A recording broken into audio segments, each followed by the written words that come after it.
Berita hari ini mengenai kekerasan seksual pada perempuan. Mengapa korban pilih diam?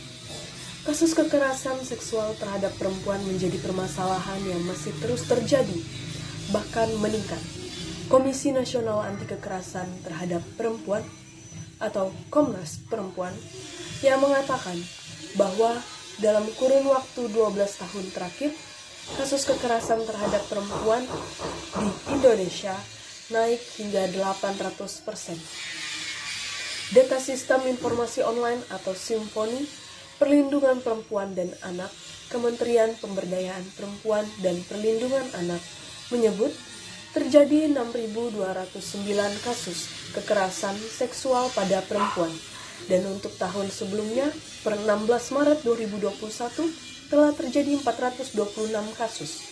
Adapun catatan tahunan Komnas Perempuan menyebut ada 5.280 kasus kekerasan terhadap perempuan pada 2018 dan pada 2019 jumlahnya 4.898 kasus.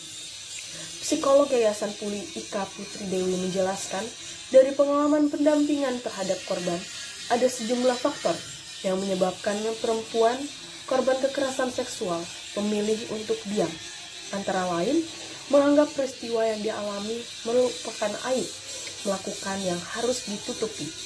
Mereka takut tidak dipercaya dan disalahkan, khawatir akan konsekuensi negatif yang didapat jika melapor dan meragukan proses hukum. Bahkan, pihak media massa yang seharusnya mendukung korban untuk mendapatkan keadilan dan memulihkan keadaan, justru menyudutkan korban. Ia mencontohkan sebagai judul pemberitaan, pulang dari tempat hiburan malam, mahasiswi mengaku diperkosa. Meski mengungkapkan fakta, kalimat pulang dari tempat hiburan malam sangat merugikan korban, karena kalimat itu menggiring membaca untuk berpikiran bahwa si mahasiswi tersebut wajar diperkosa karena dia perempuan nakal.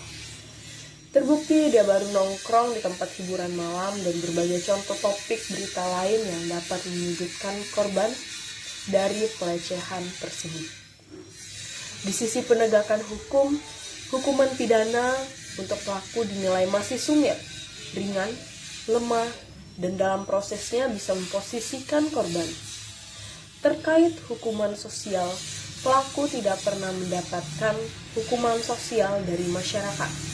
Berbeda dengan kasus narkoba, terorisme, korupsi, perampokan, atau pembunuhan yang 3 generasi masih diingat, kata Ketua Pusat Studi Islam Perempuan dan Pembangunan atau PSIPP ITB Ahmad Dahlan Jakarta Yulianti Mutmainah pada kesempatan yang sama. Sejatinya ada sebuah peluang untuk mengatasi kekerasan seksual terhadap perempuan yang akar permasalahannya sedemikian kuat dan rumit. Harapan itu ada pada rancangan undang-undang RUU Penghapusan Kekerasan Seksual atau PKS. Keberadaan RUU PKS merupakan langkah maju yang tidak hanya berbicara tentang tindak pidana terhadap pelaku, tetapi juga rehabilitas bagi pelaku agar tidak mengulangi perbuatannya lagi.